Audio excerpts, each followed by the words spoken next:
do we know about vampires? How do we kill it? Crucifixes. Stake through the heart. Daylight is a big one. We need to find a way out of here. We split up. Dan, I want to start with you. This is one of 2 horror films you've got coming up in the next coming months with Cuckoo as well. Is there just such a freedom when it comes to these kind of roles? Is that why you're attracted to them? I guess that's part of it. It's often, for me, it's very filmmaker-led. I find a lot of very fun, inventive filmmakers like to work in the genre space. And they're very different films. They're both kind of a bit weird and a bit funny, as well as gory and strange, which again, it kind of that tickles something that I enjoy, is kind of like blending those genres, and particularly with Abigail, it's comedy horror seems to confuse people, but I don't know how you would describe this really, but it is, as well as being very gory and bloody, it's also very silly and funny. Yeah, it's a proper crowd pleaser, I think, which feels weird to say with a horror film, but it's just a film to watch with a massive crowd, that kind of reaction. And Kathryn, Sammy gets probably the most disgusting bit in this film, as we've already seen, when she has to find herself in a certain corpse pool, for want of a better word. When you read that in the script, how did the actual filming experience compare to what you thought it might be like? Was it so much worse? It was so much worse. It was so much worse. The abattoir, that's what we called it, by the way. But I think reading the script, I thought it was a great opportunity to have that kind of, I was like, oh, what a great transitional character. This is going to be so much fun to play these two types of people. So hard. Melissa, when it came to reuniting with Radio Silence, was it basically an instant yes, because you know what geniuses they already are? Yes and no, because I obviously would want to work with them, forever, but I wanted to read the script first and see if I was right for it, because I wouldn't want them to just cast me in something because we're friends and because they know me. I would want to know that I am the best person for the role and that I can do a great job with it. So I read the script, loved it, love vampires, always wanted to be in a vampire movie.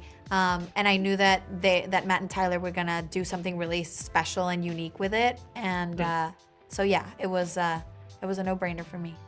Yeah, definitely. And Alisha, it's obviously a very different film to Matilda the musical, but in a weird way. But they're the same. What do you mean? I know, it's almost the same. Matilda would be improved with vampires, let's be honest. But in a weird way, is the dance and the big set pieces of that musical in your previous movie actually help here in some odd way? 100%. You wouldn't expect it, and if you're comparing the 2 characters in the 2 films, and they're completely different, but when you kind of zoom in on that side of it and what there is connections there, 100% the dance sequences definitely helped. Matilda she was always overlooking the dance sequences, but I did get to see them being done. So for this movie, Abigail getting to do that side of it and getting to do the dance side of it was so special and so exciting, and I couldn't wait to do that. And stunts, I'd never done stunts before in any movie, I'd never done them, so I was so excited to get to explore that side of it and get to learn new stuff, and get to do flips and fight sequences. It was so exciting. Yeah, and the best thing about this film is they go all out with the practical effects. Like, I was told beforehand it's bloody, but you don't know until you actually experience it just how much it is. But for both of you, did that actually help on set? Because you are literally just coated in these blood cannons.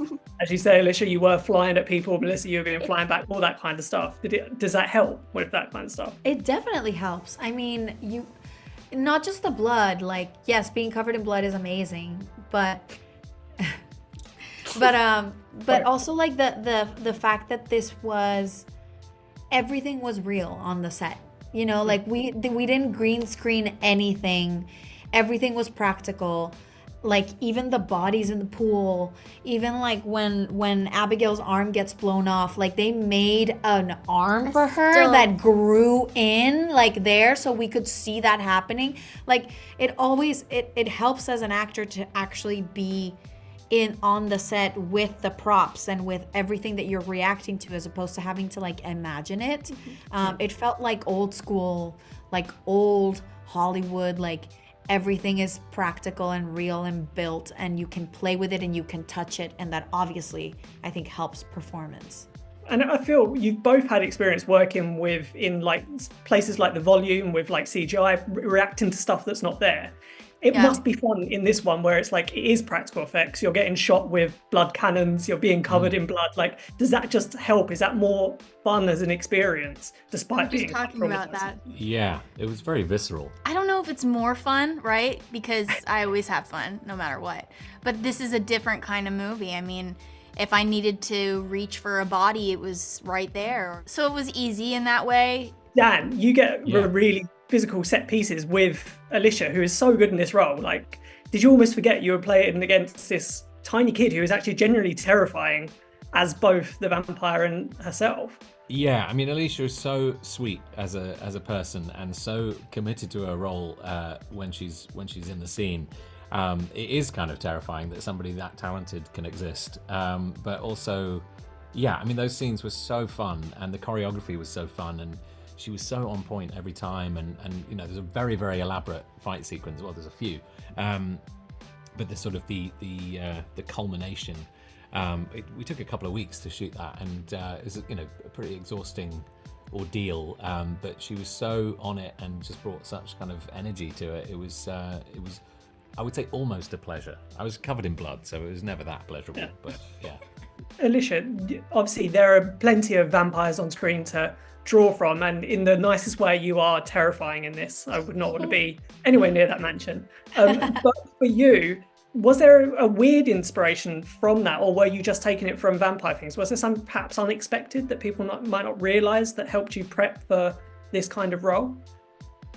I mean, going into Abigail, I didn't know a huge amount about vampires. I knew the obvious about, like, you know, their life, and I knew about the daylight because I'd seen Vampire Diaries and I'd seen some other, like, clips of vampires, but I didn't know about their past and their history. And what I think is so funny and what makes Abigail so different is that at the start you just think she's a little girl, but you find out that she's been living centuries and she's been doing this all the time. And I think that's what makes Abigail so different and so special, and so amazing to get to play her. But before going into her, I didn't know too much about vampires, and I learned a lot getting to play the character of Abigail, and I talked a lot to Matt and Tyler and my coach Nancy, which really, really helped me, you know, discover more about Abigail's character and vampires as well. Yeah, definitely. And just finally, there are some people who feel they've seen the trailer so they know what's happening in this film, but that's just not the case. There are other surprises in store. So what are you hoping that audiences get from this when it comes out later this week? I hope that people allow themselves to go into the theaters and just go for a wild ride. There's a lot of twists and turns, and it's just a movie that's meant to be a fun time. You know, we had a blast making it, but that's what Matt and Tyler want. They want people to have fun, to leave the theater with a smile on their face and potentially like want to come back and rewatch it.